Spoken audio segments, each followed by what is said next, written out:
distinguished dignitaries, esteemed members of the audience, participants, and colleagues.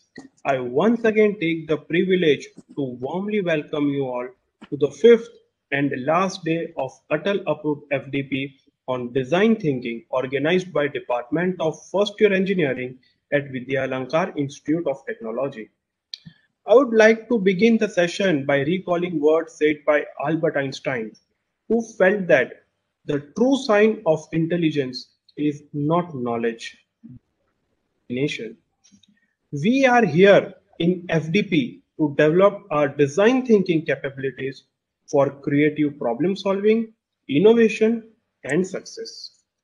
I believe you all have gained very good insights about design thinking throughout the FDP.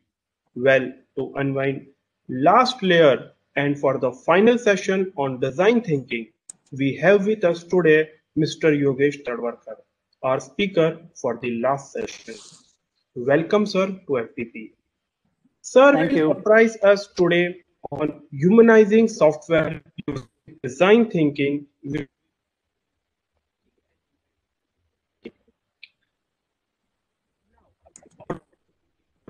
Yogesh Tadwarkar. He has over 20 years of experience in design thinking, user experience strategy, and execution, including scoping, selling, leading, and delivering projects with clear focus on business metrics.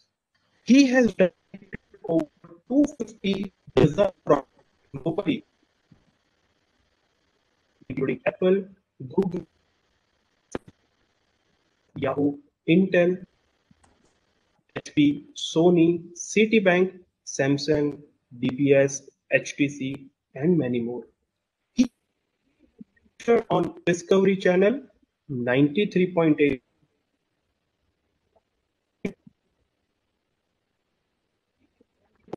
retainerships of prestigious companies. He has completed technological university.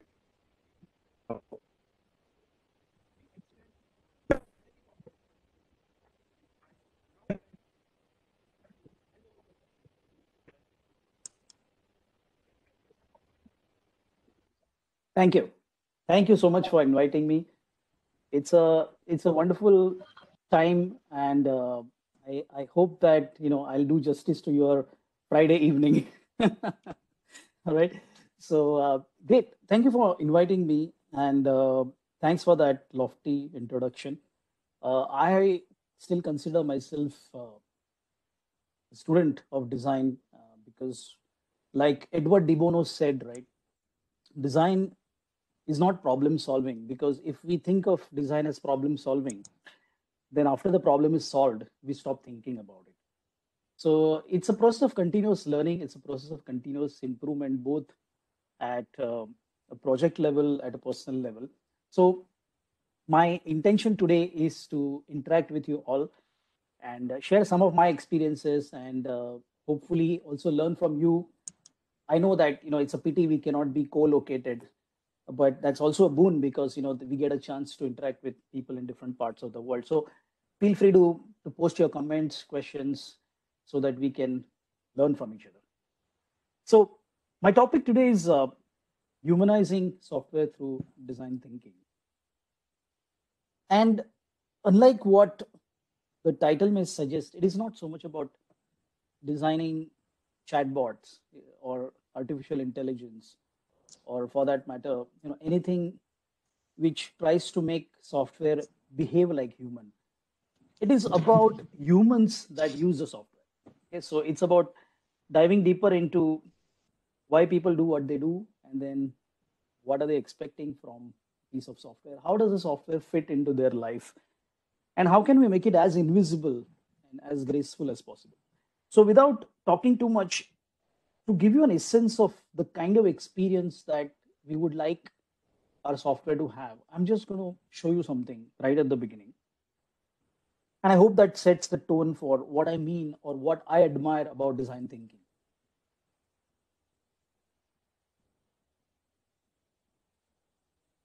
And it's a coincidence, and in fact I picked it because we were all gathering today, and a lot of you are from educational institutions. So here's what I want to show you.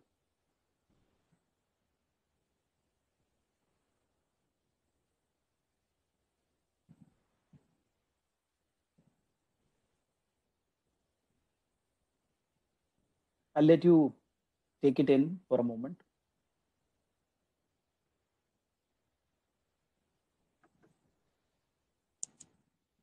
Isn't it beautiful? Yeah, so this is the admission letter. This is the acceptance letter from Princeton University. And all it says is a big yes. What else is design thinking? You've been going through a series of lectures, and I'm sure everyone's talked about design thinking and empathy. This is one of the best pieces of examples. This is one of the best pieces of empathy being embodied into design, and not much needs to be said about it. Now, what I really like about this is that this maps very well with the user's state of mind, right? So, and we can all relate with it at some point. We did apply to various prestigious universities, and we were waiting and we were anticipating, and that anticipation, that anxiety to some extent, because the responses don't come as soon as you want them to come, especially from the institutes that you want to join, and then suddenly something comes. But how is the typical experience of reading those acceptance or rejection letters, right? So the typical acceptance letter or rejection letter, for that matter, would be something that comes and you open very hastily, and it says, okay, hello, Mr. Yogesh, with reference to your application dated so and so, the selection committee went through all the documents that you submitted, including the statement of interest that you have shared. We were very careful with our criteria, and we put a lot of considerations. Okay, blah blah blah blah blah, and then you say, I'm going to skip all of that and go to the last line and say, if the last line says, we wish you all the best in your future endeavors, damn, rejected. Yeah, if it says something like, okay, we wish you, we are pleased to have you in our institute and we look forward to whatever,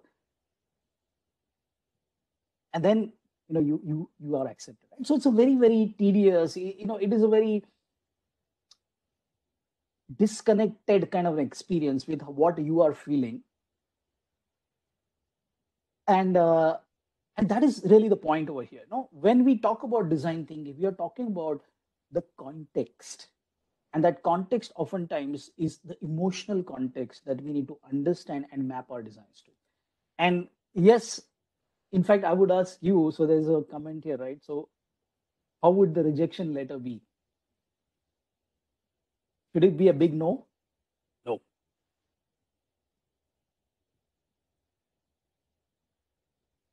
Okay. Looks like my voice is a bit low, is it? Is it better now? Yes, sir. Okay. So we wouldn't want to put a big no, because that changes the meaning of it, right? And that is another point, which is, there are a lot of things that we are communicating through conventions. So this is one of the most celebrated pieces of information design, and you can find many such examples. But this has been really celebrated and discussed a whole lot. And if you follow people like Edward Tufte, who are considered to be the gurus of information visualization, on his website, there's a few years of discussion on this particular letter. Okay, so some of you are saying that my voice is low. Now I'm wondering what I can do about it.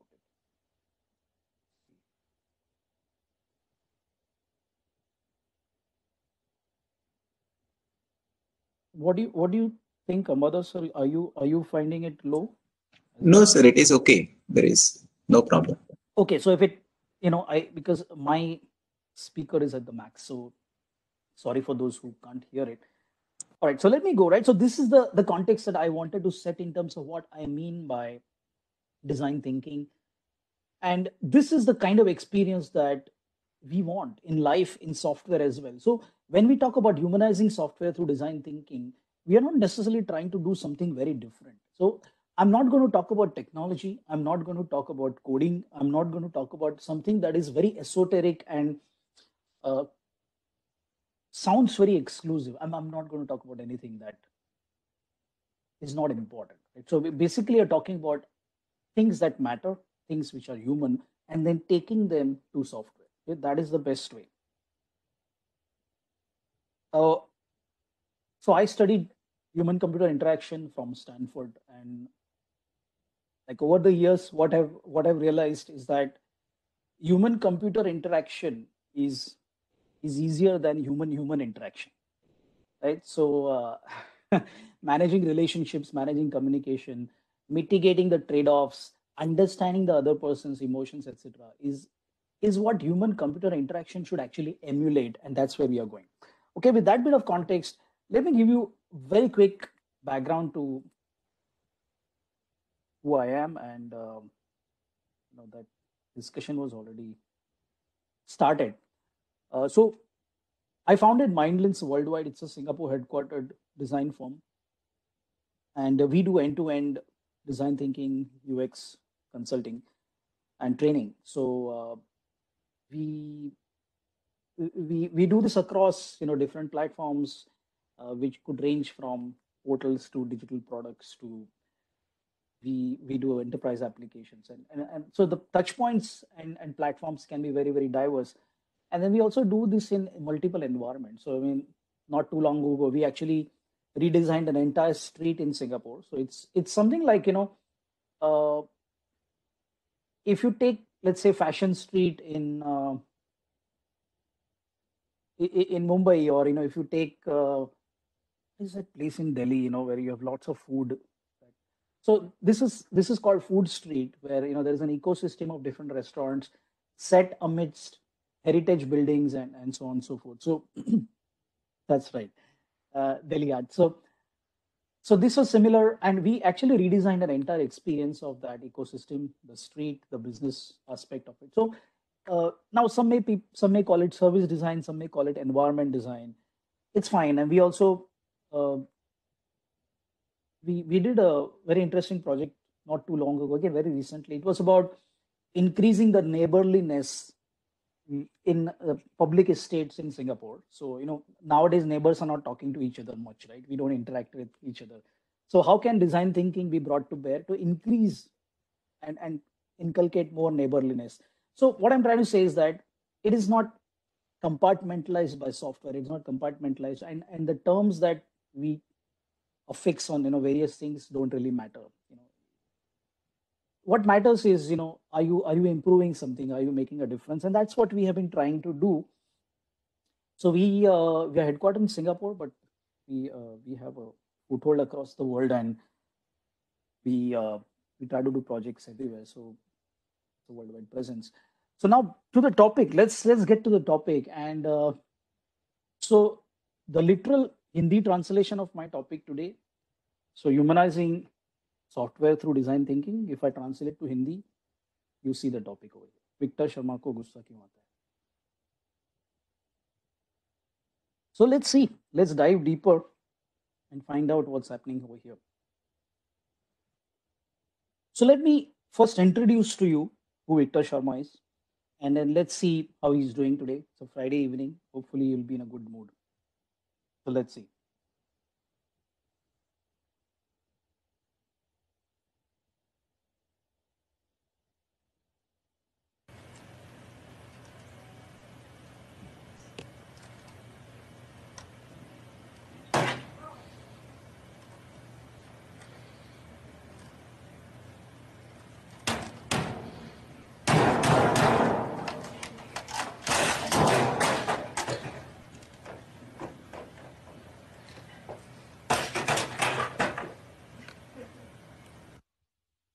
Right, feel free to laugh. I mean, unfortunately, the guy is not in a good mood, so we have to really see what happened. I mean, when you look at him,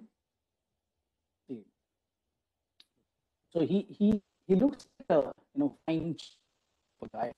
He's wearing a nice, gifted in that. Faster.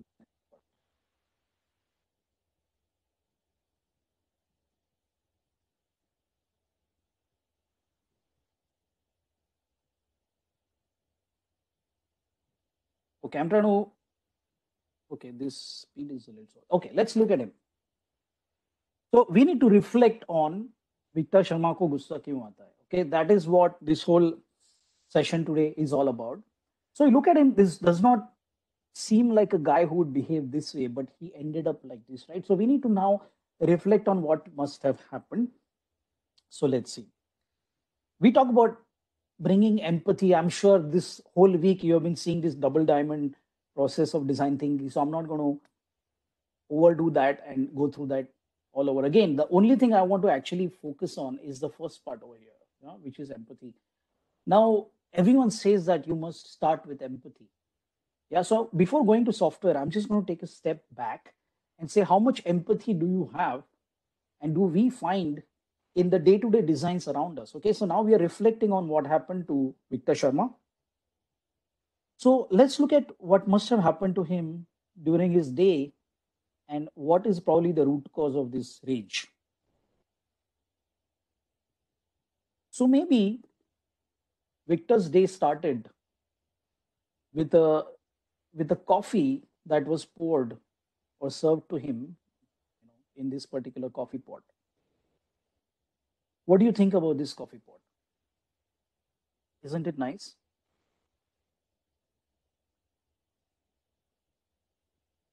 It is definitely a beautiful coffee pot.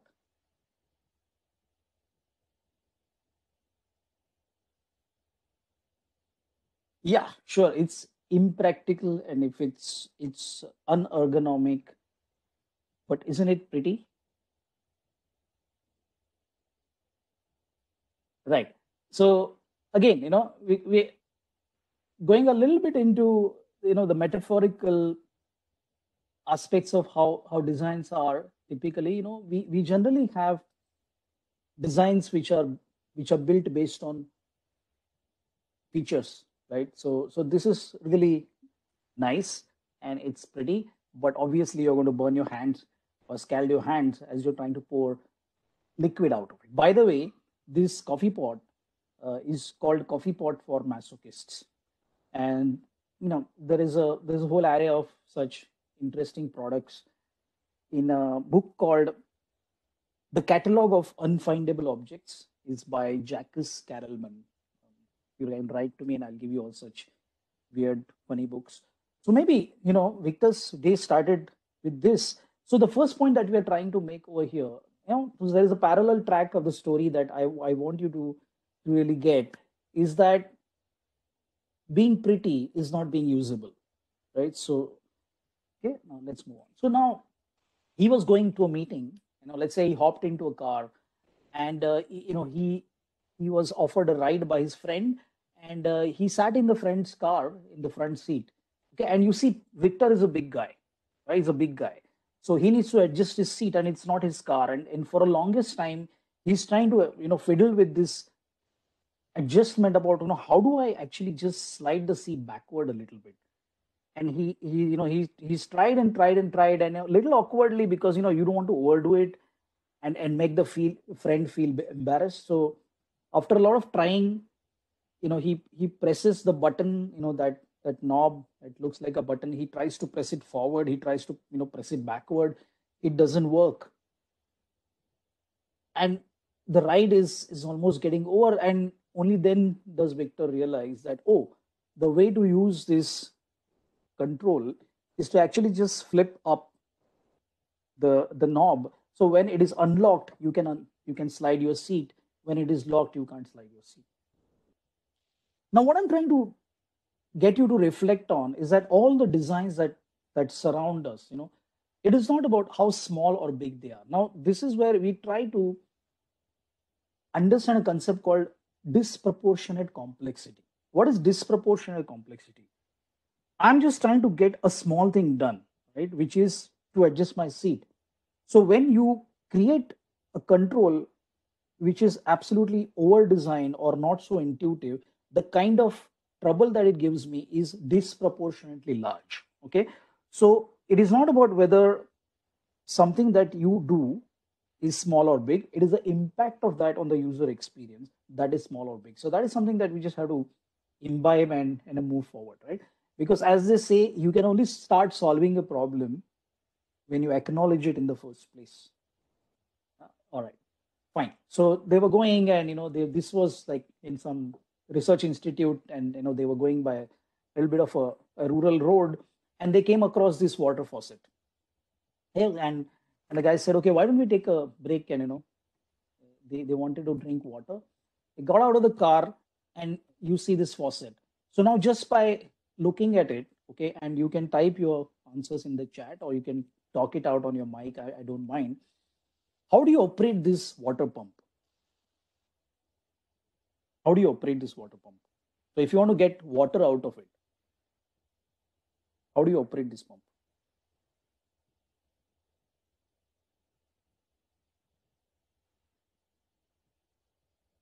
Okay, so someone saying he might get sprayed, but how do you, what is the okay. Okay, now let me ask you more guided question. Did you expect it to work like this when you looked at it? Type a yes or no.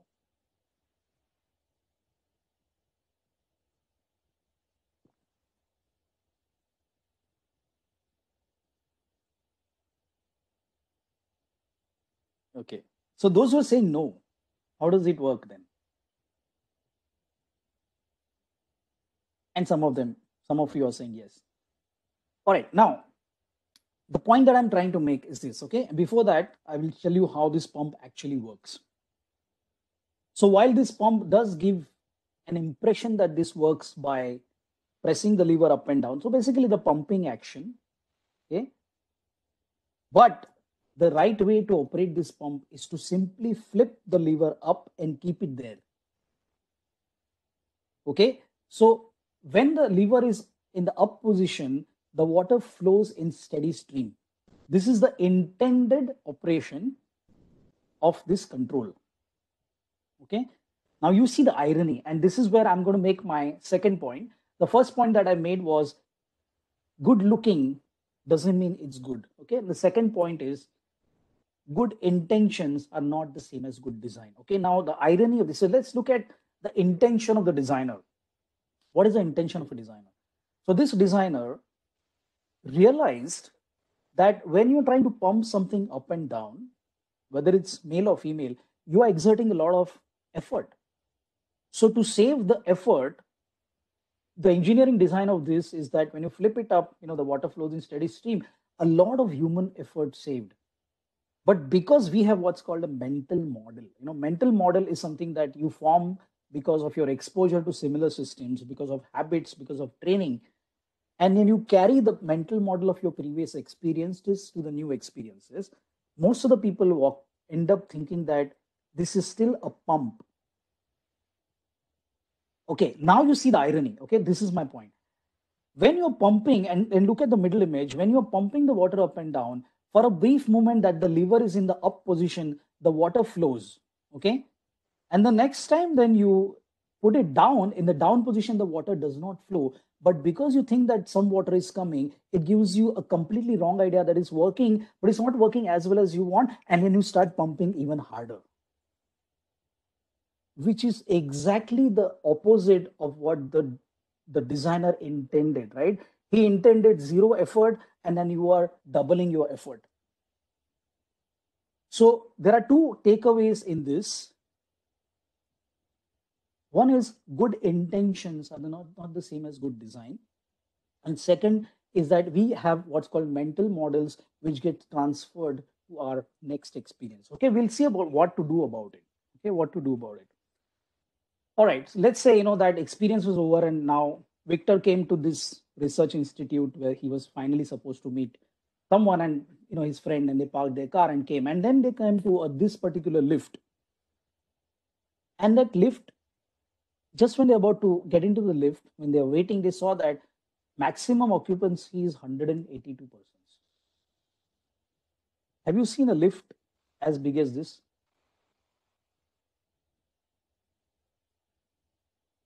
How can the lift be as big? So what's happening here? So it's a bit of a, like, that moment of getting startled. What? 182 persons, really?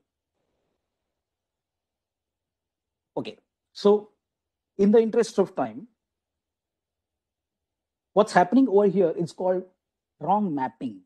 Okay. Now this 182 persons capacity has got nothing to do with the capacity of the lifts, but it's talking about the capacity of the lobby in which these lifts are located. Sometimes in the hotels, you have those banquet rooms, and just at the end of the banquet room, you would have a lift. So what they're really saying is the capacity of the floor or the area to which these lifts are attached. Now, but because the signboard has been put in between two lift doors, it is getting what's called naturally mapped to the lift and creating an association in your mind. Okay, so this is the principle of wrong mapping. Now, point is,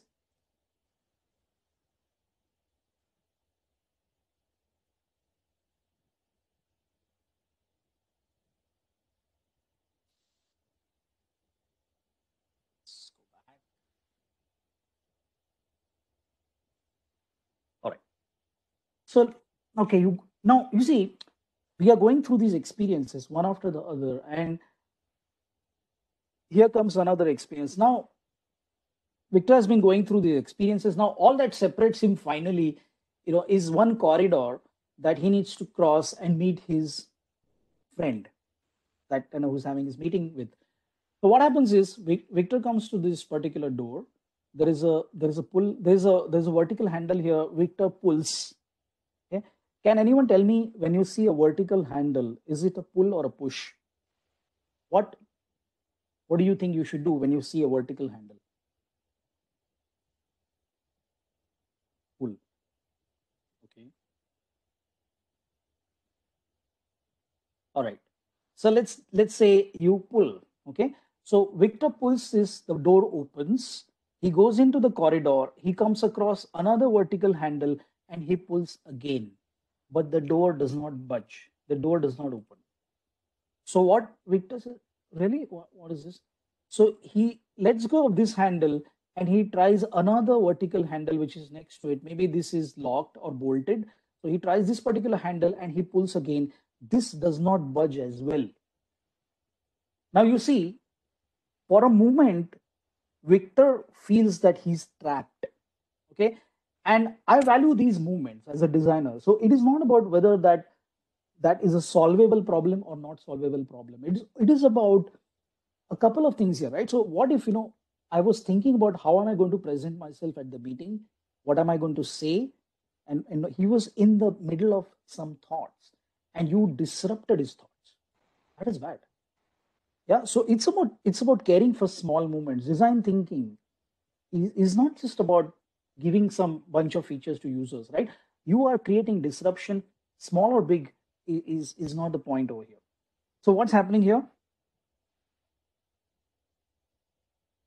I'll tell you what's happening here. So you are right that most of the vertical handles are pull. Now the mystery of these doors is that just like this particular vertical handle is supposed to be pulled from this side, this particular vertical handle is supposed to be pulled from the other side, which means from here it's a push. Okay, so it's inconsistent, right? So again, you might have seen some of those hotel doors where there's a vertical handle on one end, and when you are inside your shower area in a hotel, inside handle is vertical. Now, why do people not do it consistently? Because things like extra effort comes in the way, things like lack of, probably the feeling that it's not very aesthetic, when things are not consistent comes in the way. So the point that we are trying to make over here is that you have to now prioritize what your goals are. Is your goal aesthetics? Is your goal consistency for the sake of it? Or your actual goal is usability and good user experience? Now, those are the questions that get me answered. And this is the ultimate example I want to give you that happened in Victor's day before we move on to the software aspects of it. So he went into, now this again, it's a true image, and this is from a public toilet in Europe. Okay, so the point is, I want you to find the flush. Where is the flush? Frankly, when I asked it like this, and when the image is like this, by process of elimination, everyone can find it. But you see, all throughout, what I'm forcing you to do is that I'm forcing you to imagine a usage scenario. And that is also the classic fundamental of design thinking. Nothing is good or bad on its own. Nothing is good or bad. It is either good or bad when you apply a usage scenario, right? So you imagine a usage scenario, you imagine an end user. So I'm a traveler, okay, and I'm going into this toilet at the airport, and I go in, when I'm done with my business, I'm looking at, okay, where is the flush? So I'm looking for something like a lever or a button, right? I find none. For a moment, I'm confused, and I look behind the lid. Is it there? No, there's nothing behind the lid on the wall. So I step a little aside and I wave my hand. Maybe it's a sensor activated kind of thing. Nothing happens. You see, again, I'm talking about moments where we are violating the dignity, we are violating the thought process. So what is really happening here? And you're right that the flush is here. It's a foot operated flush. Now I take you back to the point that I made earlier, is that good intention. It's a great intention. What is a great intention of a designer over here or the engineer here? Because it's a public toilet, if there are a lot of people who are using hand operated flush, whether it's a button or a lever, there is a lot of possibility of germ transmission. So when something is foot operated, I'm preventing that germ transmission. It's a brilliant intent. But because what you have designed does not look anything like a flush, your design is not communicating its purpose. Okay? But now I just wanted to, some kind soul actually put a sign there and says, here, please, which is funny.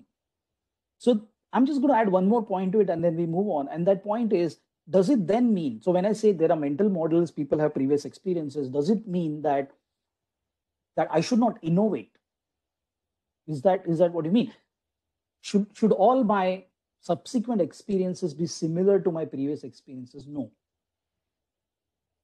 Because if we go on that route, there won't be any innovation. So human-centered thinking is not necessarily anti-innovation. What we're really saying here is that when you innovate, you have to be extra aware that there is going to be a learning curve because you are making people transgress a previous experience. So it is that much more important for you to clarify the intent or the design, the communication, conceptual model of your new experience. Okay, so you can probably think about it. Now, if you had more time, generally each of these is like a design assignment. Like, what would you do to communicate that this is a flush? I'll just take 1 minute and how can you improve this design? Because the intent is great. Any thoughts? How can I communicate better that the flush is here and it's a foot operated flush? Giving a signage, but in which language? Because remember that. So you know what? Every time, and I welcome that answer, but there's a bit of branching all the time, right? So when you say signage, which language? Because we're talking about airport, there are people of all kinds, all nationalities come here. So would you then say that, okay, you know what, I will probably do icons or pictograms? Yes. What kind of pictograms? So is there a universality to the icon language? That's something that we have to look All right. Now, again, I will move on, and thanks for all the participation. I really appreciate it. Uh, we have to go to the root cause of why people are not noticing it, because also it is getting merged into the floor color, so there is no contrast between the color of the flush and the color of the tiles. So you have to start there, and then if you want to communicate the intent that is something that needs to be depressed, then you have to have some kind of a bevel over there. So again, we can go around it for a long time, but you get the point, right? So we start by taking a step back into what kind of designs abound our life. And then we look at it and we say, is the software at least a little more empathetic? Because supposedly brilliant people are designing software, isn't it? And also, isn't software supposed to automate and simplify our life? Because that is the whole use of technology. So let's look at it. Now, it's a good time of the year, and that's why I picked this example. And this is again a true story of what happened. Okay, so this was probably last year, and that was last Christmas. So there's a holiday, and we were planning to invite a few people over, some friends. So I went online to order some drinks. Okay? Now, obviously, my wife was telling me, why don't you just go and get it? The shop is right there, right? Why do you have to do everything online? So I said, no, they deliver, and so sometimes that's another story altogether as to why we use so much technology. But I went online, and cold storage is like the DMart or Big Bazaar of India. So they have everything. So if you see cold storage right here, smack in my face, there is a search. I said, okay, I will search for Coke, because Coke is a neutral drink. Right? Almost everyone drinks it and things like that. Coke. I typed Coke and I pressed go. 0 results found. Really? Wait. Yeah. 0 results found. No search results found. Wait. So, because we human beings are apologetic, what we normally do is that, wait, I must have made a mistake, right? Because we are apologetic. So I say, don't panic. Wait, let me see. Did I spell it correctly? COKE. That's correct. What's happening here? So after a lot of, so basically, I mean, my image at that time, right? and when I try to visualize, and these funny images pass through your mind, when you're having these experiences, is that, does it mean that if I currently walk to the store around the corner, the real store, and I go to their drink section, you mean that all the refrigerators will be empty? Is that what it is? Because that's how it seems. So then after a lot of finding and what's called learning trials, these are called learning trials, right? So you do something, you make a mistake, you correct it, or you change your strategy, you try again. So this is called a learning trial. Now, learning trials will always hamper your getting started and getting done, right? So it's an unnecessary delay that happens in your task. So what was happening is that I was not typing Coca-Cola. So when I typed Coca-Cola, everything came Coca, vanilla Coke and ginger Coke and whatnot, right? So all the things that you shouldn't be drinking came up, and there were a lot of it. So the kind of message that the software is trying to give me here is that, you unworthy mortal, you don't know that you have to say Coca-Cola, Coke. Why are you saying Coke? The problem here, through this example that I'm trying to tell you, is that it is not about whether the feature is available or not. It is about whether the feature is connecting. Okay? Now, by the way, did you know that Coca-Cola is searched for in 60 different ways? It's referred to in 60 different ways across the world, 60. And I'm not kidding. It's a truly international product. And, if you go to US, it's called soda. People call it Coca-Cola, Coke, soda. It's also called fizz, by the way. In South America, it's a fizz, Fizz, fizz. Give me a fizz. So the person in that 7-Eleven would know fizz. Okay, yeah, here's your fizz. It's also called a pop, P-O-P. Can you give me a pop, or would like a pop? What are you talking about? So the point over here and the root cause of this design is that they don't have what's called a controlled vocabulary. Now, every good search experience must have what's called controlled vocabulary. So you have your database items, stored, but there has to be a bridge that you need to connect between the search query and the item in the database. And that bridge is not just one. So it has to be mapped with how people search for things. And that whole concept is called controlled vocabulary, and that is missing here. Okay, so some of these things are controllable is what I'm trying to say over here. And that is where the story is going. So what can we do? So we've seen enough bad design to start with, and we've also seen that people don't start with bad intentions. So what happens and what can we do? How can we avoid it? So that's what is the part 2 of the story. To start with, and it might sound like a cliche, but to start with, it is about cultivating a different mindset. We have been doing software design from a very feature-centered way for the longest period of time. Yeah. So we think that if we cram the software with as many features as possible, it's going to give me #1 position in the market, and it's going to give me great customer base. That's not true, especially in today's world.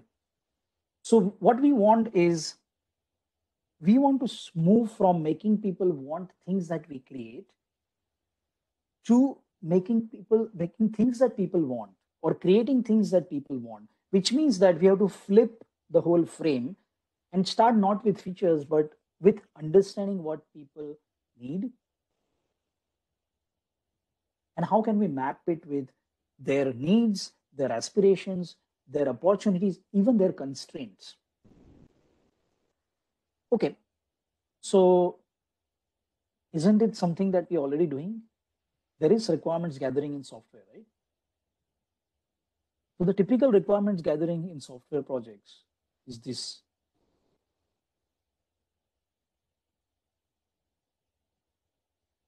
Unfortunately, this doesn't work. So see, we need to reflect on the whole taxonomy of what is really requirements and what gets captured as a requirement, right? So what gets captured as a requirement is that, okay, there is a search. I need a search because mine is an e-commerce website. Okay, great. And then what else? Oh, I need a shopping cart. Okay, and in the shopping cart, I need multiple payment options. I need people to pay with Google Pay and Paytm or whatever. Done. So you may have all these things in your software, which is called typical requirement. You may have login, you may have a form, you may have submit, but you know what? Your software may still be not usable.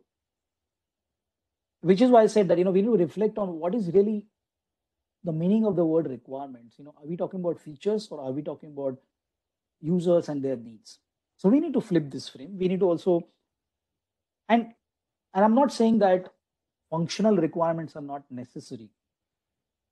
I've worked with in different kinds of software development life cycles for the longest time, and again, it's all well-meaning. It's just that we need to complement it with a proper knowledge of design thinking and work as a team.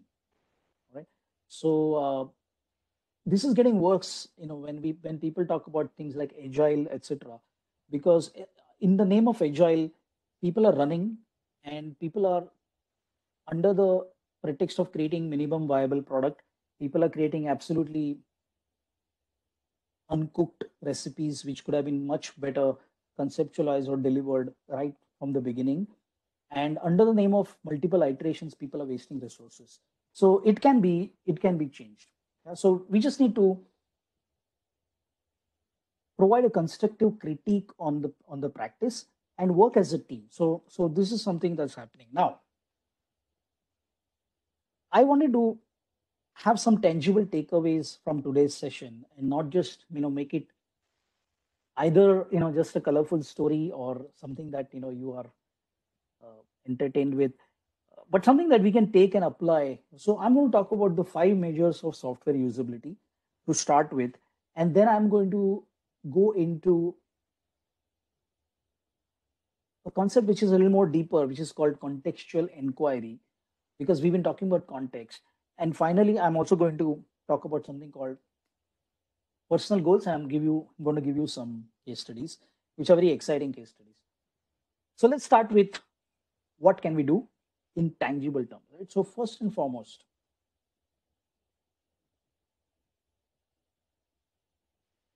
when we say we need to be empathetic and sensitive to the users, what we are really saying is that we have to be frank enough to accept that if technology does not work for humans, it does not work at all.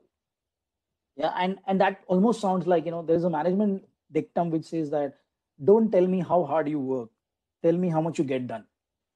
Right? It's as ruthless as that. So, or I mean, there's also there are a lot of Indian folklore. I am resisting the temptation of going into that, but essentially, it's about throughput, as they say, right? It's not about output; it's about throughput. So, how much do you actually communicate, and not just how much you get done? So, on that note, we are talking about 5 measures, and if you do just these 5 things, your software will start inculcating into it the design thinking philosophy that we really want. Okay, so let's start with that. So we've got 5 of them, so I'm going to give you examples. First is ease of learning. Now I want you to step back. Okay, so you could be designing anything. It could be a portal, it could be an e-commerce website, it could be a mobile app, it could be enterprise application. We have worked on command control, supply chain, doesn't matter. For every piece of software that you are designing, there will always be new users, first time users, right? So what we are talking about is orientation process and managing the learning curve. So how fast can a user who has never seen the user interface learn it sufficiently well to accomplish the basic tasks? Okay, so let's see an example.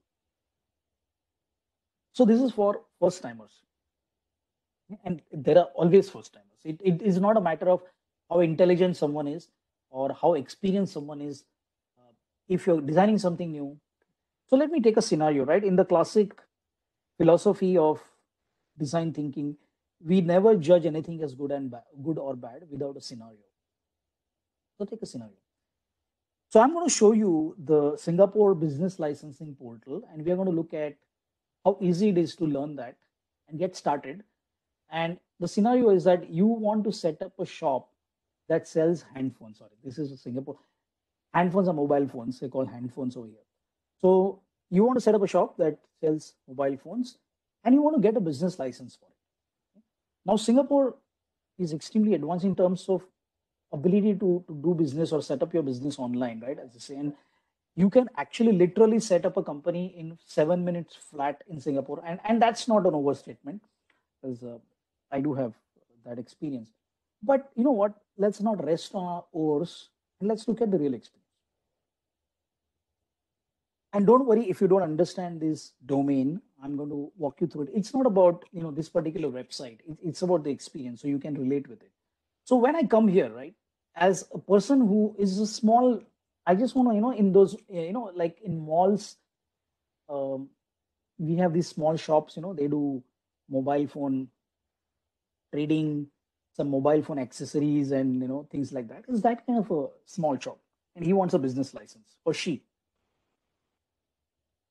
So I come here and I'm enamored with this really busy looking interface, and my question is that where do I get started? So where is it, right? So should I start here? Conduct entity search. There is one more search here. Search information. So 2 searches. Explore e-services, information about this file. So what do I want? I want a business license, right? So it says start here. Okay. Now I'm not going to take a chance because I'm not used to this, and I'm not going to interact with it the rest of my life. So let me just follow. Start here. What do I start? Should I click this because it looks clickable? How? Okay, no. So what I do then is that register entity. Correct. Is my company business called entity? Entity. I don't understand that word, but let's go with it. Register. Register is correct. So this looks like a correct link, and I click. Okay. So this opens up one particular light box and says select entity type. Okay, now I know that entity means company. So fine, business, limited partnership, liability, local company, foreign company, public accounting firm. So am I a business or am I a limited or a local company? I'm local, but then what's the difference between business and local? I don't know, right? So there is something called a guided assistant. Now sounds good, but you see, I still haven't really gotten a very clear pathway to what I want to achieve. Okay, so I want you to be mindful about the concept of proportionate or disproportionate complexity. It's a very important concept in design thinking. Not everything has to be simple. When somebody says that everything should be 3 clicks away, it's just that's not true. Not everything can be 3 clicks away ever. The point is, as long as it is minimal number of clicks away, and between the clicks you get this feedback that you're going the right path, the number of clicks don't really matter. Okay, so let's not be overshadowed by some misconceptions, but the point is, can it be as short as possible? So far it doesn't look like it. So I click on guided assistant. You know what, I don't want to deal with this jargon. Okay, this guided assistant now throws up a form. Didn't expect that, because you know what, I thought it'll be easier than that. But anyway, looks like a few questions. Okay, are you willing to set up a business with complex regulation to comply with? Should I answer yes or no? Complex, I don't know. Okay, so I'm just going to pick. It's one of those things that you have to fill and you don't understand. Will you be provided public counter services? No. How many owners? Okay, yeah, just me. Okay, are the owners all individuals? Yeah. Okay, done. Submit. So when I submit, it says, okay, the answer is ACRA is the Accounting Regulatory Authority of Singapore. It says exempt private company. Really?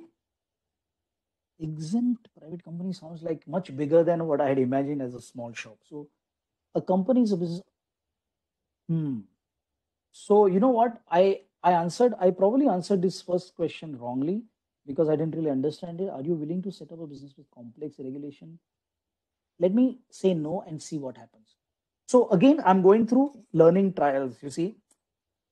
Now, what do people typically do in these situations? Right? Either they call or they would just go to a physical touch point that the government may have, which ultimately beats the whole idea of promoting self-help in the first place. But anyway, in the interest of time, let's move on. So I go through a few learning trials and I say, okay, sole proprietorship, yeah, that sounds correct. Sole proprietorship looks right. Then I click register now. Done? No.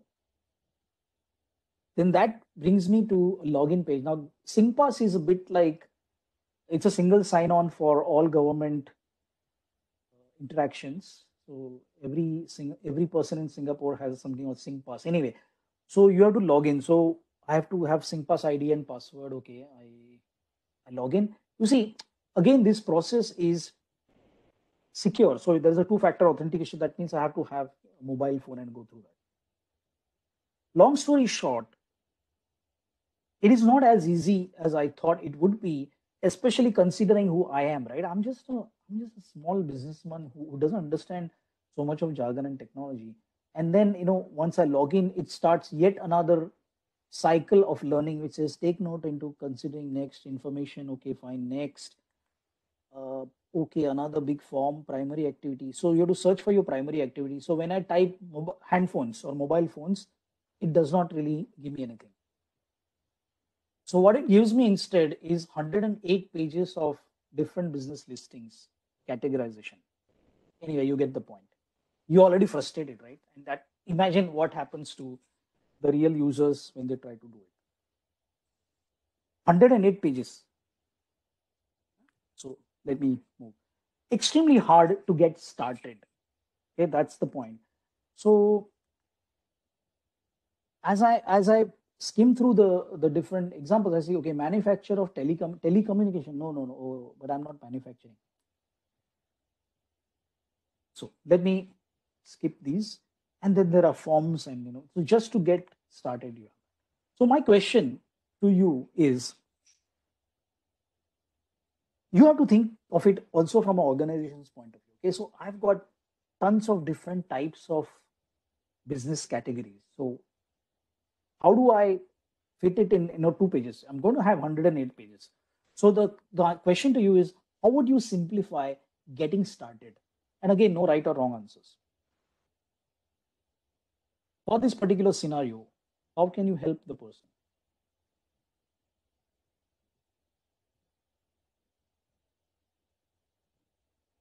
Okay.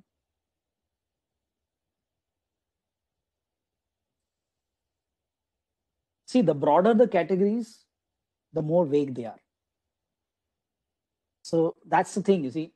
Where does so this boils down to another very, very long topic called information architecture, but essentially, yeah, subcategories, right? So can you float something that is a subcategory? And first and foremost, do you understand what the user's taxonomy or language is?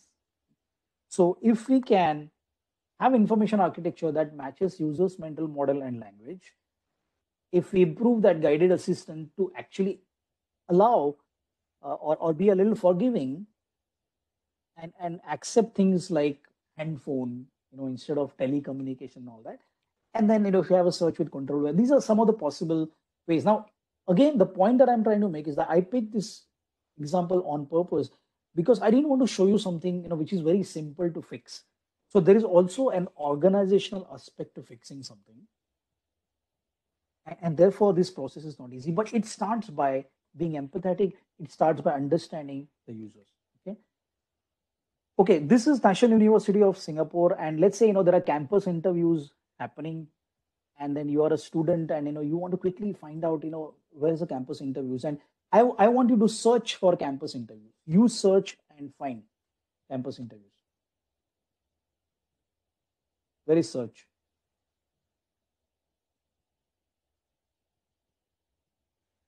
So you see, I can read your minds, right? So most of you thought that this is search, and you were drawn to it because it looks like search, because that's a convention.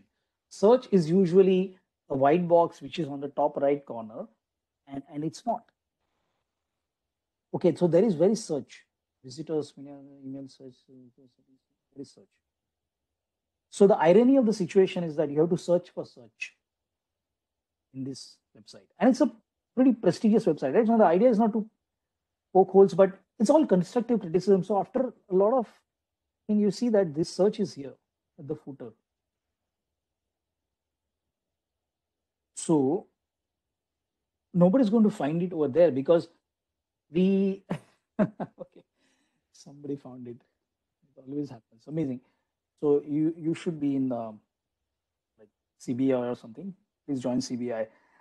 So the thing is, we are violating platform conventions over here. And these are platform conventions are simply conventions. Clicking on the logo takes you back to the home page. Search is usually a box with a find or go icon and things like that. So when we map it with ease of learning, what we're saying is that let users know how they can start, match the user's language with what you have as screen options, and also follow the conventions so that people can ride on them and get going as fast as possible.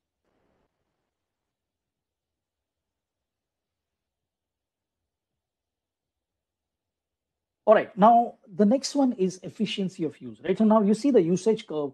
Now we all started using Microsoft Word. That time we were new. We don't even remember when we started that. But now, you just so easily press Control S for save and Control P for print, and you do complex things over there. So as you grow in your usage of a software, you are moving from being a novice to being an expert, right? And what is the expectation change? So my initial expectation when I'm a novice is to know how can I get started? What are my options? What can I do? What can I not do? But when you become an expert or an intermediate, your expectation is not learning, your expectation is efficiency. And for any piece of software, there'll be some new people who are always coming on board, and there'll be a lot of people who are using it regularly. So then, how can I make it as efficient as possible for those who are already familiar with my software? So this is the second principle of bringing design thinking, because people want speed, people want uh, effectiveness, people want to get things done the way they expect in terms of personalization. Okay, so carrying forward the same example. So let me skip this example. I'll show you something else. So, so this is in Singapore. This is a system where you can go and pay bills. So you can pay bills, you can buy postage stamps and whatnot, right? So this is a system where you can stand and it's a touchscreen kiosk. So when we talk about efficiency of use, and let's say you see pay bills, pay fines, buy stamps, and apply, donate, whatever. So when I'm paying bills, I come here and say, okay, what is the bill that I want to pay? Okay, I want to pay American Express. So I tap on that. Then I say, okay, that's the biller, right? So what is your account number? I enter that. What is the amount that you want to enter? Enter that. What is the mode of payment? Credit card? I enter that. But once I have done that, this kind of a linear usage becomes actually a hurdle. So when you start going from novice to intermediate and expert, what you want are accelerators, shortcuts. Okay, so you see, so when I'm paying a bill on this particular kiosk over a period of time, instead of doing all these account number and seeing finding scan, I can directly use a barcode scanner. If you see, there is a barcode scanner here. So what is a barcode scanner? It's not just yet another feature. They have built it over here because when you scan the barcode, you don't have to tell what is the bill for. You don't have to tell your account number. You don't have to enter your amount. Everything is encoded into this, and you directly are taken to the last step of paying a bill. Use your credit card. So when I talk about efficiency of use, I'm basically saying that acknowledge that there always be existing users who want speed, and to give them speed, you can think of some accelerators and allow them to break the sequence of things. So think about it. Now every software is different, but this is how you think about users. The third thing is memorability. So after I have used software every now and then, yes, efficiency is important, but there are certain things, Microsoft Word we use every day, but there are certain things that we don't use every day. For example, your Indian Railways website, or your income tax, or things like that. So if a user has used a system before, but not very regularly, how can you transfer knowledge from the previous interaction to an intermittent, infrequent interaction? So how much of the previous experience can they remember, or do they have to start learning all over again?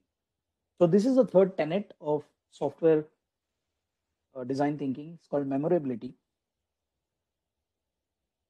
So let's say I'm using Netflix, right? So do you know like where your stored items are, how much you have watched? So the software takes up the onus of remembering a lot of things, right? It says your list, continue watching, or it says, okay, new arrivals. And when you scroll up, there is search. So the point that I'm trying to make is that you can use icons, you can use personalization to remove things that are not relevant for a user. That also increases memorability because you only see things that matter to you. But the point that I really want to make is that you can take up the onus on yourself.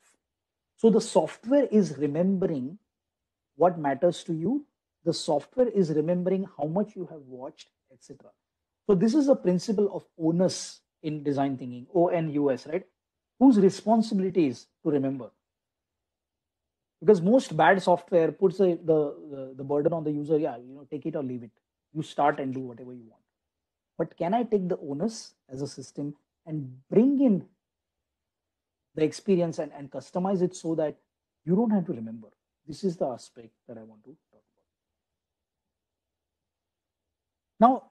Now, this again is an example. Of course, over here, Netflix, don't take it very literally, but Netflix obviously has sign in.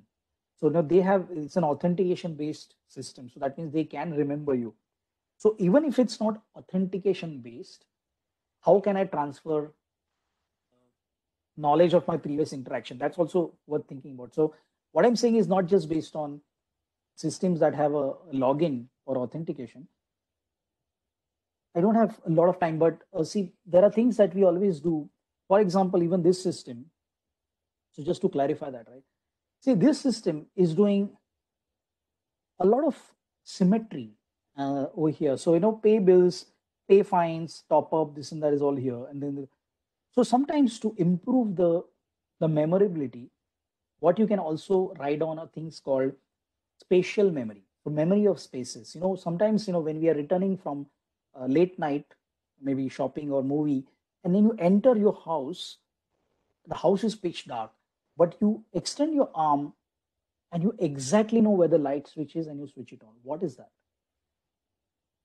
So that's called spatial memory. So for people, I mean, in human cognition, there is a special category called spatial memory. So we are not using spatial memory in software. So what if, I had pay bills over here, I had fines over here, I had something over here and something over here. Over a period of time, intermittently, I know that my option is usually on top right. Will it look symmetrical? No, it won't. You can use unique colors. So you see the symmetry, everything is blue. I can start creating distinction between pay bills is yellow, buying movie tickets is red. So over a period of time, I'm increasing your association with my functions and therefore increasing the memorability. Right? And we understand now, where does this come from? It all comes from cognitive psychology.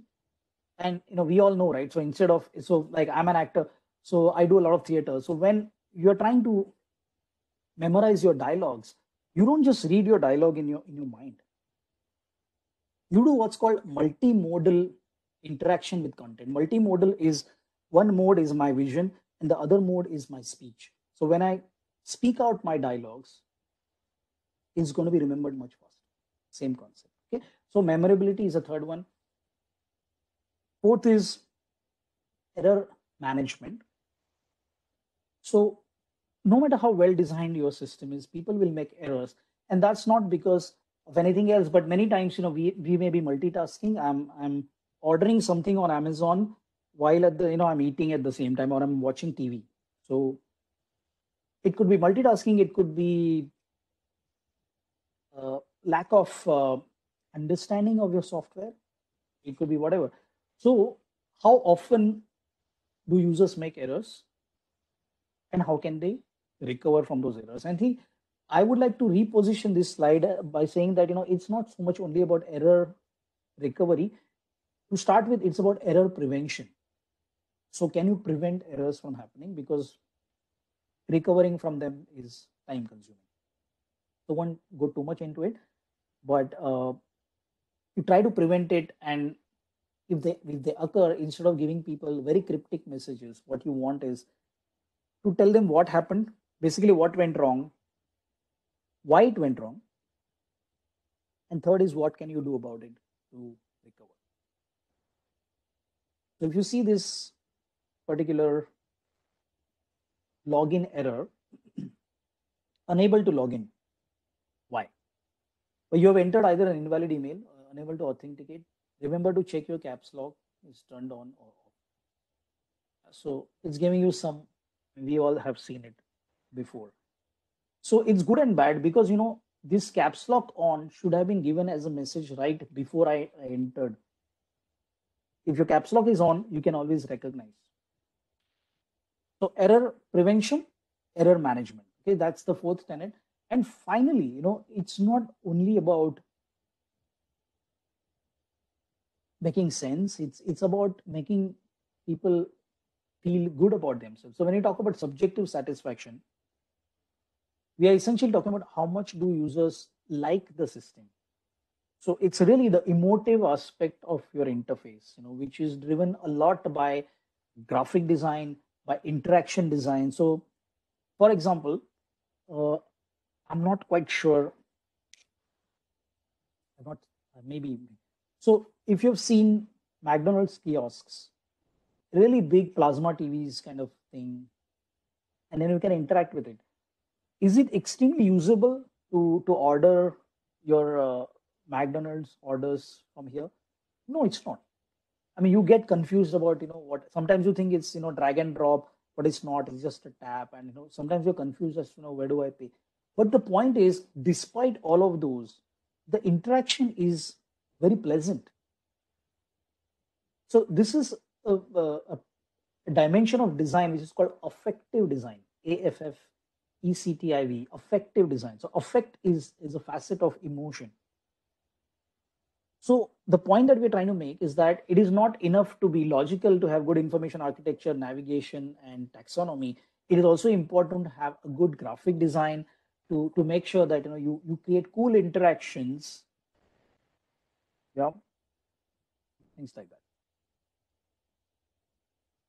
Okay, so this is the first part, which I thought you should be able to deconstruct your software that you're building and always check how much it is aligned with design thinking by applying these 5 measures.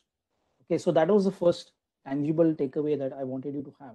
Now I'm going to go a little bit tangent and share with you what I have really admired, when I was a student, some of the concepts which change your perception. So this first method, I won't even call it, what is it? It's a dimension called goal directed design. So let's get into it. Okay, now this was brought into spotlight by a person called Alan Cooper. Alan Cooper is one of the founding fathers of interaction design, and is a great speaker, a great thinker. So anyway, let's talk about goals versus tasks, and we often mix them up, right? So goals are not the same as tasks. It's not the same as functions in the software. So for example, goal is peace, task is war.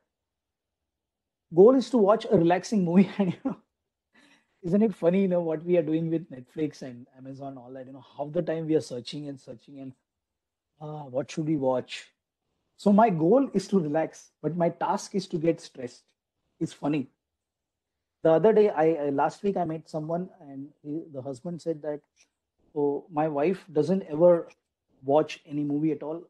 He only browses the previews, and she can't make up her mind, so we just switch off the TV. It can happen to a husband also. I'm not trying to be sexist here, but you get the point, right? Goals change slowly, and tasks are very transient. Now this gets very interesting.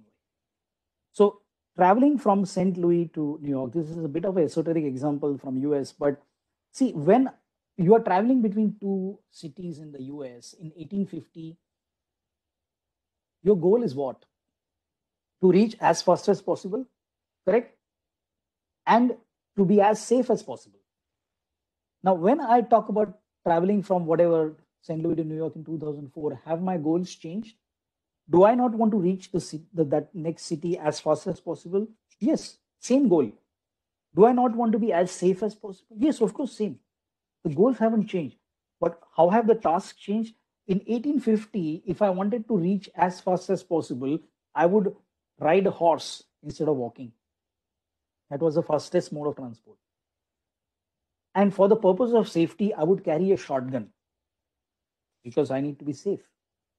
In 2004, if I wanted to go as fast as possible, obviously I would hop into a plane.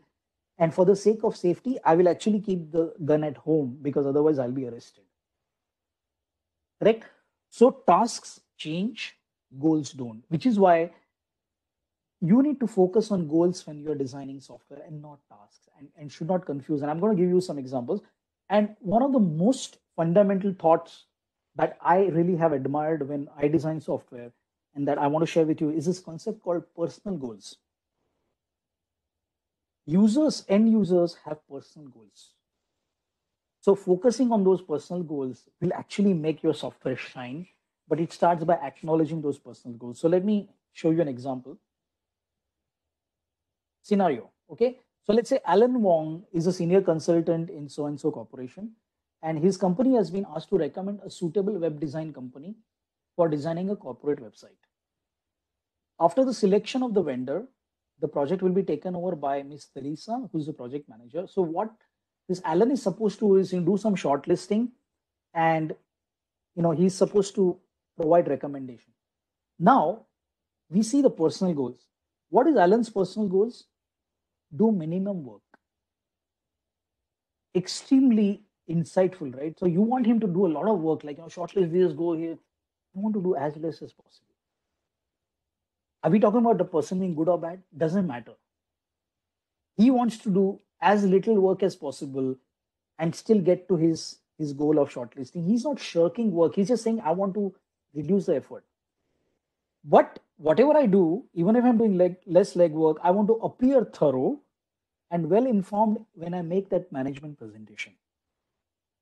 Okay, please bear with me. This is a very important point I'm trying to make, is that I want to appear well informed. It's not about whether I'm well informed or not. I want to appear well informed because I'm supposed to make a presentation to the management, and make sure that I don't have to coordinate with this Teresa girl because I don't like her. So I just want to make sure that I pass on all the information to her and take it and don't ask me any questions.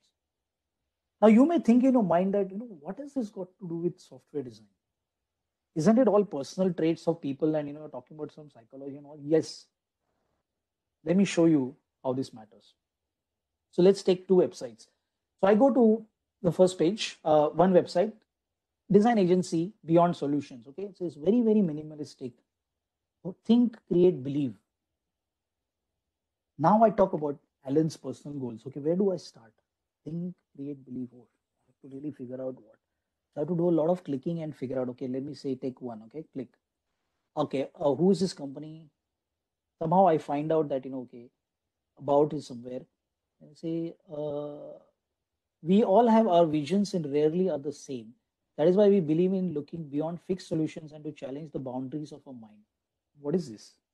I don't understand this esoteric philosophical text. All I want to know is, have you done this for a long time? And, who are you? Where are you based? And, what kind of portfolio you have, etc. Don't see. Offices, yeah, but, what is the methodology you have? I don't see any of it. Next. So I have to now go and do stuff myself. So do you provide the services of website design? Let me see. Again, e-infrastructure design, deployment, design, enterprise website. I don't know. So I have to look and think again. I'm confused by jargon. So finally, I found your portfolio under what's called clients and say, okay, list of clients. Now every client, is just a small image. There's no name of given. The kind of project is not explained. So I have to roll over and I have to see, oh, when I roll over on these dots, each of these dots is actually the project. How am I ever going to understand that? Okay, and it's not about, again, poking holes into his design. The point that I'm going to make, which is unique, is that I don't want to work so much. Please don't make me work. So it's invisible navigation. Okay, now fine. I mean, I'm just going to pick, have you done similar? Okay, fine. All right. Now, the point is, he is eventually supposed to make management presentation, right? So which means that he should be able to copy something. He should be able to download something. There must be something that he can compile to be presented and passed on to Teresa. He can't do it because it uses, certain technology, just Flash or whatever. No downloadables, nothing. So everything he has to do. Okay, now results. Personal goals are absolutely violated. Alan is frustrated about having wasted his time. Alan feels that he has to do a lot of extra work, including calling the company and whatnot. And Alan needs to work extra to also work on all the compilation, take screenshots and whatever text I have to write again.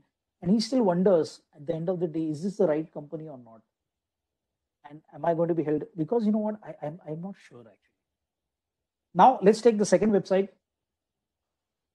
So now this is Frog. And that doesn't matter. So, why Frog? So now you are giving me some sort of a USP or a sales pitch that I can replicate to my management. So if the management says, why did you choose this company? I can actually draw a little bit from here because they have a lot of experience. They've handled projects which are very, very big, as much as 200 billion in revenues, and they are a very big company. Okay. So you see, I also appear well informed. And these are not untrue things, isn't it? So you are giving me a frame by acknowledging that this information is not an end, is just means to an end. So if you are a design agency and you are designing this website, what I'm trying to say is that it is not enough to just post information. You have to package it in such a way that it can be consumed in the most effective way with minimal effort. And you would also know that these kind of decisions are made as a group. So I'll just anyway skim some of it. It has case studies, and I feel that, oh, okay, you have done something for high tech, which means my company is high tech, so that's great. And you have some stats that I can take, and oh, this is great because I can show it to my boss now, and I am going to appear pretty smart when I show him this. So I kind of conclude by saying, and then there are a lot of things that I can download, white papers and whatnot, and there's no jargon, so he can use the content easily, and I can directly take it into my PowerPoint. So now Alan feels his time is well spent, and exactly the opposite. He's confident that this is a good choice, and with minimal effort, he's able to appear maximum well informed. Right? So this is the concept of personal goals, and what you need to do is we need to distill the personal goals of different user profiles that you may have, and then run your design through the personal goals. Okay, so this is a very different point that I thought I will make today, because usually people talk about form and function and how the form is driven by function. But what I want to tell you is that it's not just about the function as well. It is about the goals, and especially not just the high level goals, but personal goals. So this applies to everything. When a student is trying to join an education institution, they are not only bothered about on the website or whatever you have, what are my job prospects? Yes, that's important. But they also want to know, I'm going to spend 4 years. So, what is the social atmosphere over here like? What are my extracurricular options? What kind of environment that you have? Things like that. Parents also not just looking at academics. Parents have personal goal. Parents are thinking like, is this a safe environment? Is it possible that my child will seep into or recede into some sort of unsafe acts, drugs and whatnot. So you have to acknowledge that and say that, okay, our academics is great, but you know what? We have this kind of environment, and we also have these measures in place to keep your children safe. This is what I mean. So I just want to tell you that it applies to everything. And the third point that I want to leave you with is even deeper, and it's about context. Right? So I'm going to share with you in the next 10 minutes what is contextual inquiry, and then this is something that again you can take. So it's not about features. It's not just about knowing the demographics of who's using my software. It's about the psychographics. So it's about context. In what context are people using it? So what is context? Context is the situation at that time when the software is being used. What really makes sense to a user. So it's really important because you do have some really interesting examples of context being completely lost, and this is just meant as a funny example. So you have lots of honeymoon packages, beautiful honeymoon packages, and then you say, okay, what does it cost? Okay, 2 nights and 3 nights, an extra person cost 1175.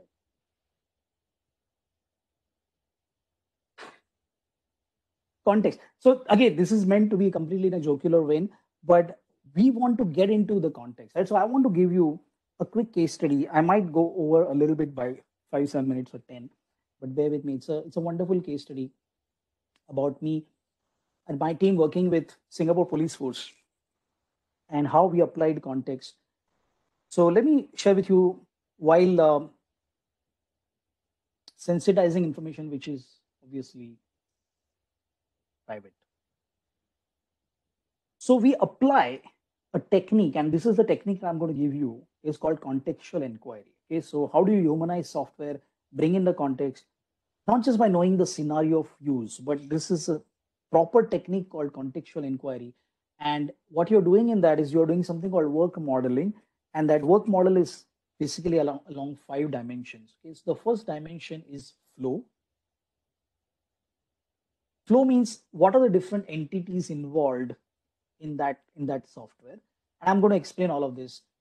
Sequence, what do people do first and what do people do next in order to get to their goal, and what are the exceptions to that? I showed you the barcode, right? So what are the exceptions to that, so that I can provide some accelerators? When people are doing something, are they using any artifacts? Like, when I'm buying a ticket or something on a kiosk, I'm using coins. On the software, I might be using some physical paper to refer or post-it notes.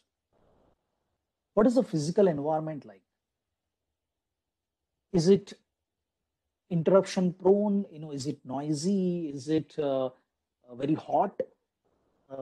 Is it something where I'm actually moving at the same time and doing something? We need to know that. And finally, what is a cultural model like? So this is something that I will explain more. It's a little hard to explain here, but let me take. So I'm just going to show you a slice of the investigation management software that we helped Singapore Police Force simplify. And it's what it is. It's an investigation management software. That means it's not a document management system. This software is actually used by Singapore Police to solve crimes. So it is really a critical system where they're trying to look at the facts, the modus operandi, and getting some insights about the criminals and what happened, and then trying to make sense of trends of different kinds of crimes and all that. There isn't much here, but anyway, so it's a very important piece of decision support that they have to keep the law and order intact. Okay, so I'm going to just show you one part of it because I can't show you a lot. And okay, just a technical check. You can still hear me, right?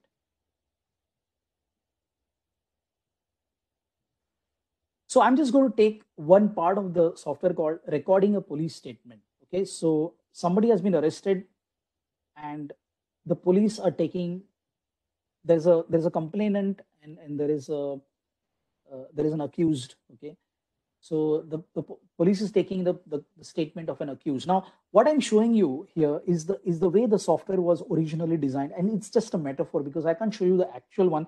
But the original software for recording a police statement was designed almost like the metaphor of composing an email.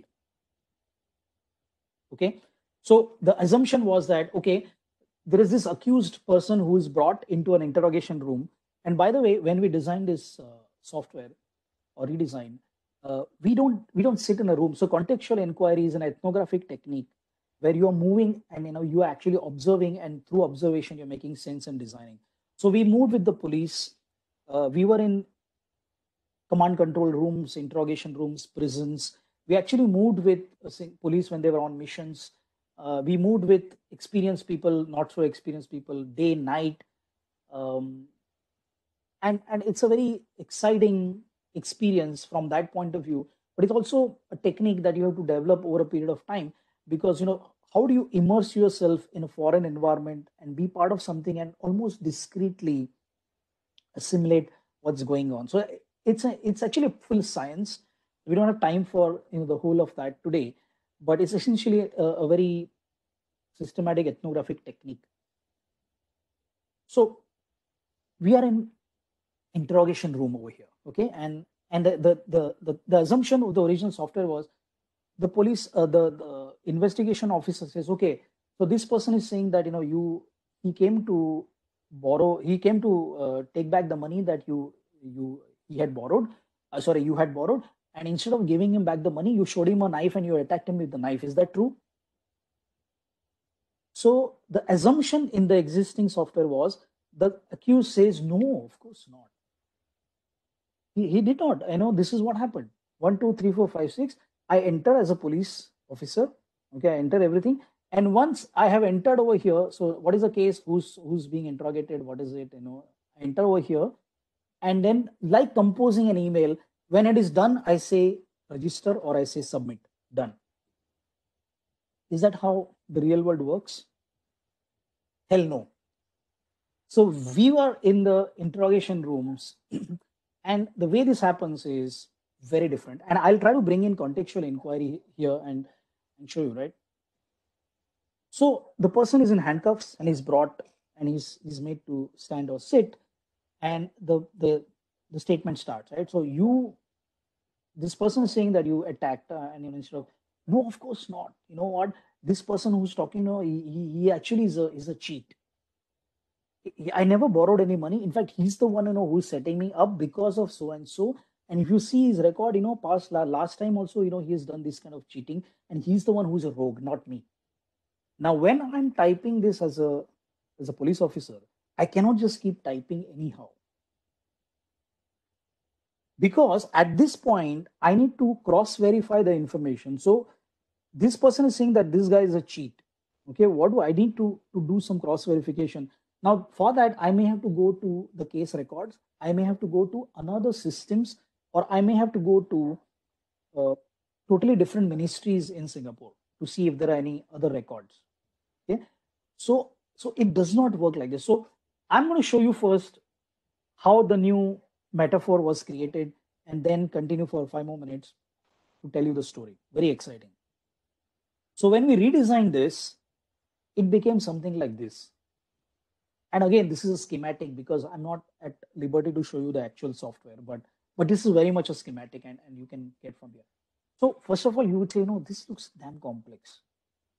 And this doesn't look like anything that you have seen before. It looks like a weird, not very aesthetic, and there is no balance, and there is no harmony, and there is nothing. Correct. And it doesn't matter. And I'm going to show you that, right? So just to explain to you, this design has 3 parts to it. One is called a navigation pane, this whole part.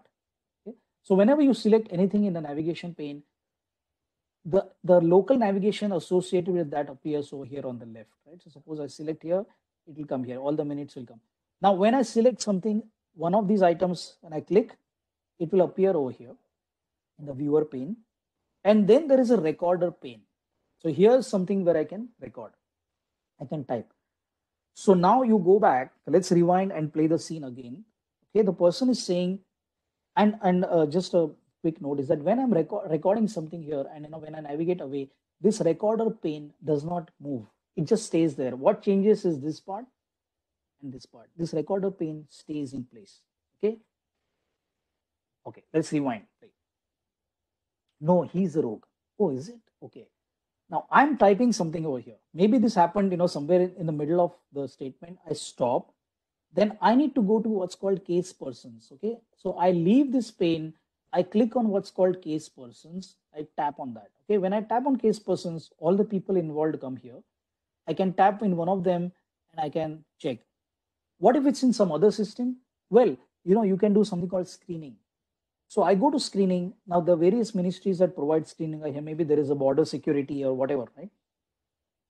Now some of the screening is asynchronous. That means I have to submit the request and it takes time to process and it only comes the next day. So what I can do is, while I'm doing this, I can submit a request, and the recorder pane stays here, and I can come back to my recording of statement. Oh no, he's a cheat or whatever. But you showed him a knife. Now the person says you attacked him with a knife. Why did you attack him with a knife? Did you attack him with a knife? You can't just write that, yes, I did that. Or there isn't, this person was attacked with a knife. You have to, this is a statutory statement. It's going to court. So you as a police investigator must know whether there was anything called a knife in the first place. And the system is so exact is that if there was a knife, you can't just say knife. You have to actually provide the description, add the photos, dimensions, etc. So now, come to this, why this contextual inquiry is interesting is that I'm recording something, a knife was found. Knife, stop. I go to what's called case property. Now, when I go to case property, maybe there is a knife that found. Okay, knife, I click. when I see a knife, I see the knife, I see the photos. And the beauty of this interface, and again, I say that because it has come about through a certain technique, is that I can copy the knife dimensions and I can drag and paste it in my recorder pane. If there are pictures, I can check the picture, I can drag it and I can put it in my recorder pane, because recorder pane stays where it is, right? It does not move. So you see how gracefully and how elegantly my interaction with software continues in the same way that the environment demands. So when I take it back to the work modeling, the physical environment is very interruption prone. As I'm doing this, uh, I get a phone call, okay, and that phone call is somebody, maybe is my boss. So it's a very interruption prone environment. So when I stop, do things vanish? No. So what is the police boss asking me? Oh, what happened to that case? That's a juvenile case that is going to the court tomorrow. Anything that is juvenile, young people, is very important. So I have to drop everything and I have to tell him the status of that juvenile case. So what happens to this? I can search for my case. I can give him the details on the phone. My recorder pane is smack where it is still. Okay. So it is basically allowing me to get interrupted without really interrupting my task. And that is the beauty of this. Okay. So now I know the environment is interruption prone. As I'm working on this, I'm in the interruption room, more and more cases are being assigned to me. And Singapore police are absolutely brilliant in terms of their handling of things and prevention, especially. So, do I need to immediately attend to it? I don't know. So, what I do is I just roll over on this and it drops down a small, very, very elegant light box and says, this is what it is about, quick preview. Okay, it can wait. I just roll out and continue my task. Now, why, culture model, I'll tell you what the culture model was, I said earlier, is that when my boss calls, because there is a hierarchy, this is what I mean by culture, etc., is that I have to drop everything and respond to my boss, right? So is it immaterial in software design? No, it's not immaterial. It is important. So if your boss requires you to drop everything, how can you support that in the software without hampering your efficiency or output? That is contextual inquiry. Okay. So all of this is happening, and I'm looking at all of this, and then I continue to do this and move around and get my task to complete. If I want to save it, I can save it. If I want to end it or send it, I can send it. Okay. So you get the point now. So when we are talking about the flow model, right? Let me go back. So when I talk about flow means the different entities that are involved. So there is a border security is involved. How does border security work? Oh, their screening is only asynchronous. So I have to build it over here. There is a physical first information report. There's a different team that's handling that. So how does their information come into my system? So, it comes in the form of maybe statements. Okay, and that's how so I do a study of who all is involved. That's called a flow. Sequence, I told you that the sequence is for me to type, and then save or, print it. But that sequence may not go exactly as I intend, which is why I need to understand what the interruptions or exceptions to the sequence would be. When we did the contextual inquiry, we saw that there were lots of files, and each of those files had, different color post-it notes, and that's the artifacts model. So we said, why are these yellow things on top? Because there are lots of yellow post-it notes on top, then there is a bit of blue, and then there is pink and red. So yellow are the ones which are juvenile cases. So they always organize their cases such that juvenile gets the most amount of importance. So that artifacts, which is the post-it notes, is telling me something. So when I design my software here, I need to also make sure that that is mirrored, because otherwise, I'm disrupting their work or ways of working. So I already talked about the physical model. I talked about the cultural model. So this is how the ethnographic technique of context will give you interfaces which may not look beautiful when we designed it, because it works the way police work. They simply loved it, right? So I attribute that to not a particular skill or a designer. I attribute that to the technique, and this is something that you can you can take and you can apply. So this is the last point I wanted to make. And in summary, therefore, the takeaway from today is that humanizing software is possible at the base level by applying the 5 usability measures to it, going deeper by acknowledging and approaching your design from a goal directed perspective, especially the personal goals. And finally, if you want your software to really shine, then you have to get deep into the context by conducting contextual inquiry. So I think in the time that we have today, and I did exceed that a bit, but thanks for staying on. But that's what we have time for. So thank you so much. And if you want to stay on and ask questions, I'll be happy to. But thank you so much for inviting me, and thanks everyone for joining.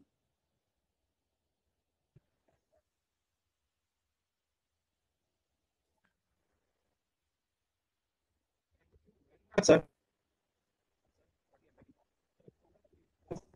Session.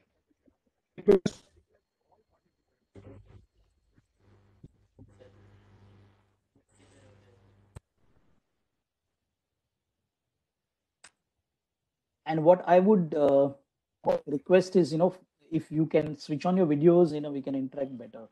I'm going to stop sharing. It'll be nice to see you.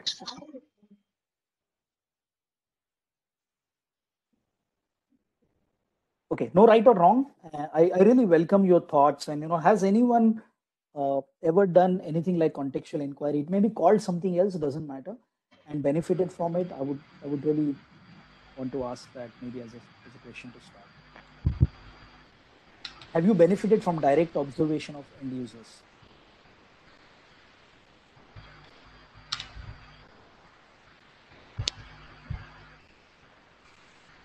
I can send my PPT after sensitizing a few parts. So yes, of course.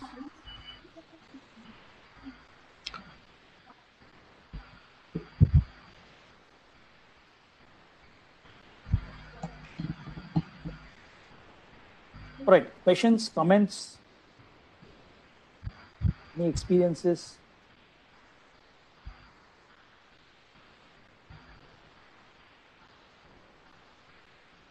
I was trying to follow the chat, but I'm not sure I missed anything.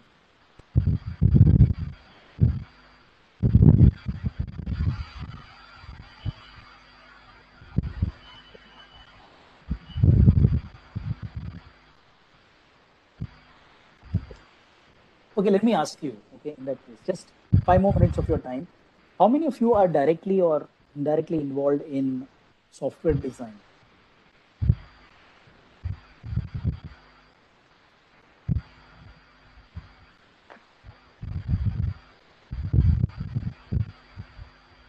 Okay. Fantastic. If you are, then these are all meant to be complementary inputs to all the other great techniques and knowledge that we can give to students or our designers. So it's not this or that, it's complementary. So the traditional way of going about software design is one thing, but complementing that with deep knowledge of design thinking and especially applying certain techniques will take it to another level.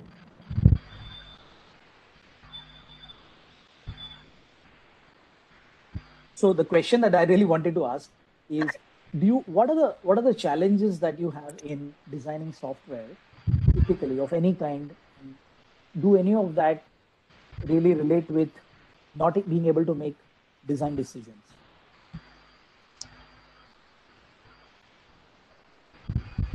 For those who are involved, can answer.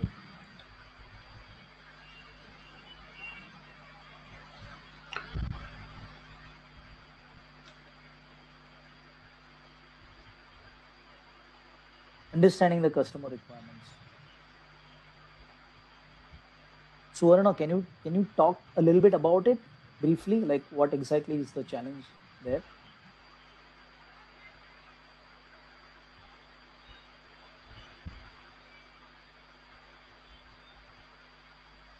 Maybe you can switch on your mic.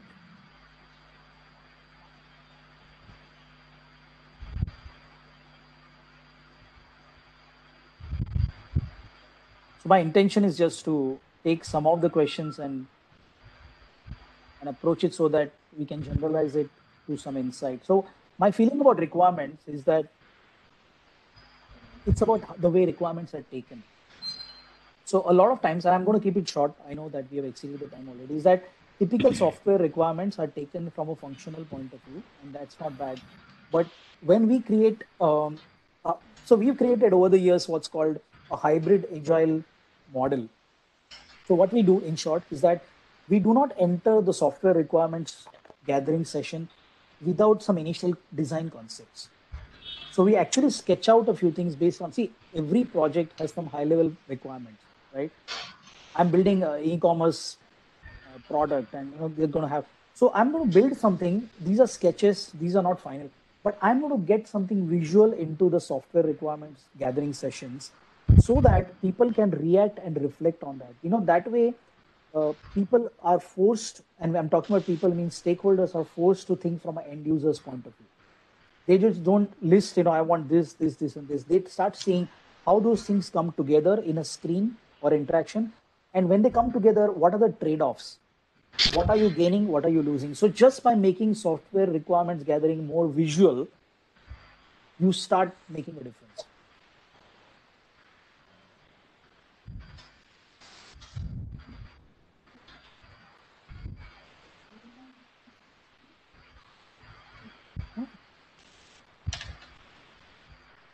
Hello. Yeah. Hello. Sir, good evening, sir. I am Janakiram from Andhra Pradesh. Good evening. It's a very nice session. I have been enjoying different stories and really good session. I enjoyed many things and I learned. Exactly since last year I heard about design thinking. I thought it was a software language. It is a software language, and as the days go by, I learned this is not software language, and it is something which we can human-centered approach. Like it's been, I understood like that, and I read a lot of books during this pandemic. Around 15 books on design thinking, and 100 research articles on design thinking.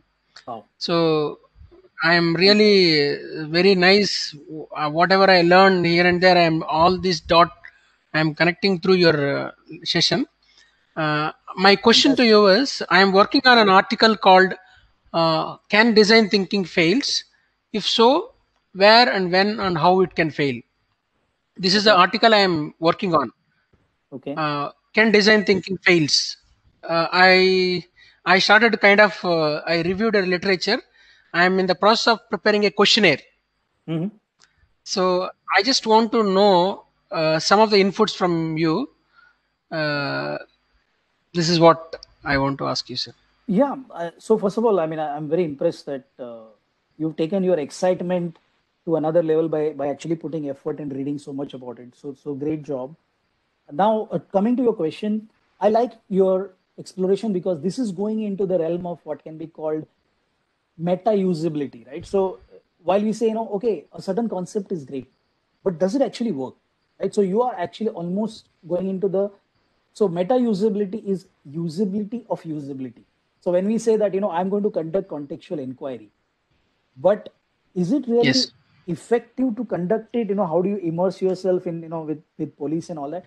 So your exploration is good because by not taking it at a face value and questioning whether something really works or not, you are taking the practice, one notch further.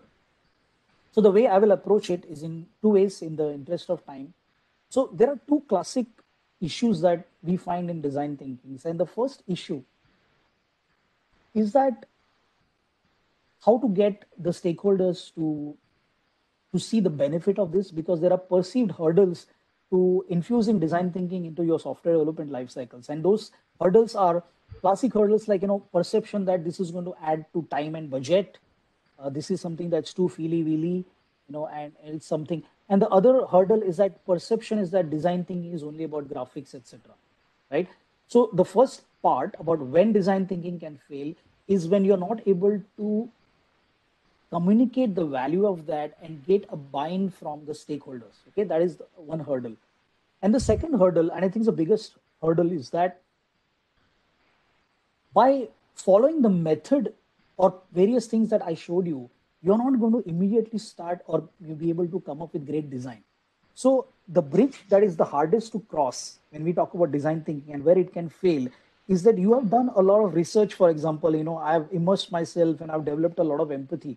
But what do I do with those research findings? How do I convert those research findings and understanding of my end users into insights? And how do I convert that insight into a design idea? That is the biggest bridge to cross. So just by following the methods, you're not going to get design ideas. Okay, so there's a totally different way of doing. In fact, David Kelly, who popularized the concept called design thinking, he didn't invent it. ADO did not invent it, but David Kelly actually popularized the term called design thinking, and he said very famously, is that I want to tell everyone that design thinking is more about designing than thinking. that is the part where it can fail. So ultimately you have to design, right? So I showed you that acceptance letter from Princeton. As an afterthought, it looks graceful, beautiful, but you have to conceptualize it. So where I'm going is design thinking can fail if you do not have the right aptitude and skill sets, right amount of creativity and innovation to take the data to design. Okay. So these are a couple of things. Maybe we can catch up offline, and there are other areas that I can throw some light on. But I congratulate you for this very Thank you. welcome exploration. In the David Kelly book called Creative Confidence, he told that I really didn't coin this term. When somebody is asking about design, I am explaining thinking about designing. Therefore, I named it as a design thinking. Wow, perfect. Absolutely. And well, this practice has existed for a long time, right? I mean, if you're interested, you can also watch a very old movie called The Pirates of the Silicon Valley, and that shows it's like a part documentary, part feature on the lives of Steve Jobs and Bill Gates, and how they all both started from the garage, and how both of them stole the interfaces that they copied from Xerox PARC, right, which was the research organization in Palo Alto. So it's something that has existed. It's not invented by people, but they popularized it, which is a big achievement in itself. Thank you very much, sir. Yes. Hello, sir. I'm Suvarna Udgire. That's what. Yeah, actually, I wrote there in the chat box about my query, and somehow when you announced my name, I was not able to unmute myself. So I thought I will ask now. So actually, I'm not directly involved in any kind of design thinking, but my husband is into business in digital marketing. So actually, I just thought that like when I was going through your entire session, it was very useful for me in the sense of how the design thinking is so important. But one of the challenge that I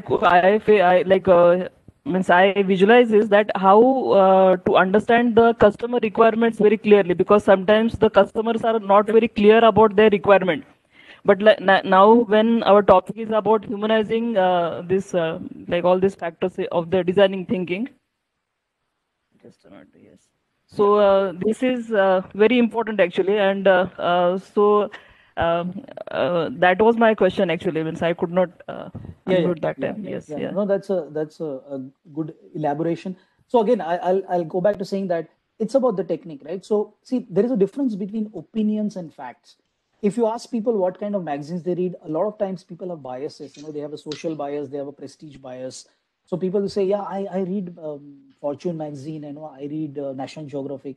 But if you look at the subscription numbers of those magazines, it's like 5 people, 10 people.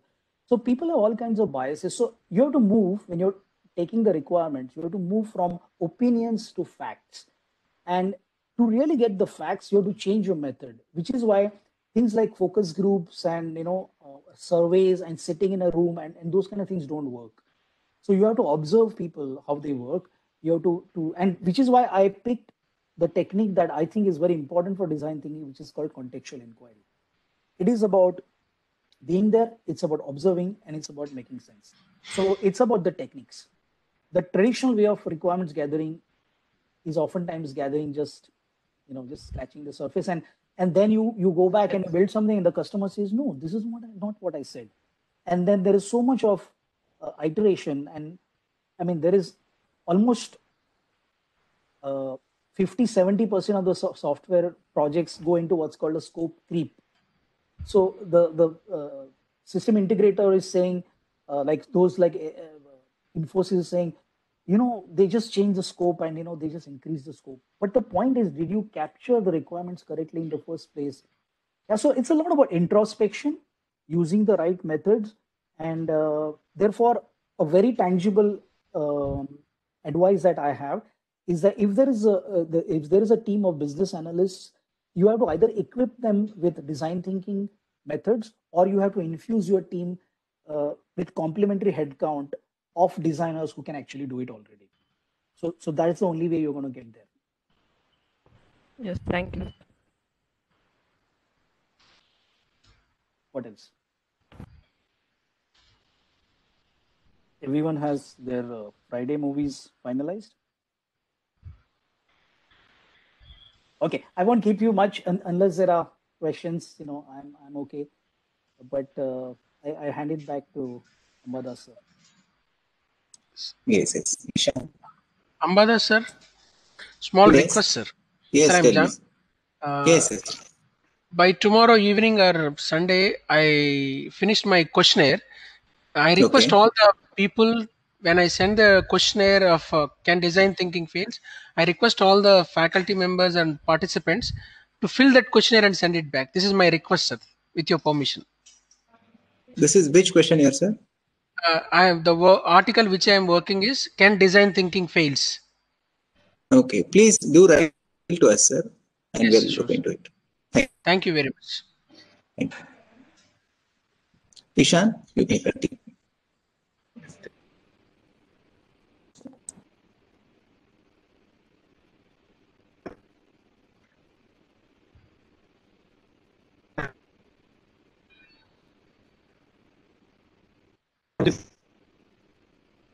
Busy schedule. Thank you.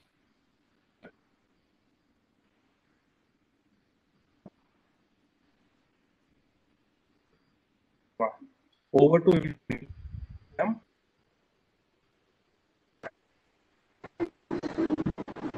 Thank you, Professor Ishan. Am I audible? Yeah.